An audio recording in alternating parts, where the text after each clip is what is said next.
في أماكن ما ينفعش نقرب منها، مش عشان خايفين، لكن لأن اللي فيها مش لازم نحركه. كل اللي هتسمعه النهاردة اتكتب في تقارير رسمية واتسجل في ملفات، محدش اتجرأ على نشرها. قصة بعثة دخلت سرداب وخرجت ناقصة. لعنة بدأت بنداء، نداء من تحت الأرض.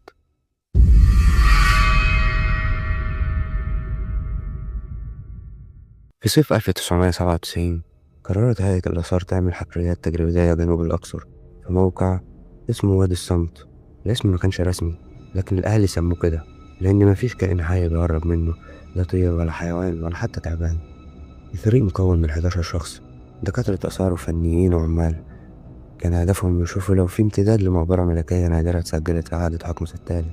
اليوم التاني من الحفر، واحد من العمال اسمه فارس بدأ فجأة وهو بيحفر. كان لاقي حاجة غريبة، فتحة حجرية مدفونة بالرمال، مدورة زي بير لكن صغيرة أوي، والريحة اللي طالعة منها ريحة بخور أو موت. الدكتور سامح رئيس الفريق قال محدش ينزل غير لما نأمن الفتحة، لكن واحد من العمال واللي اسمه سعيد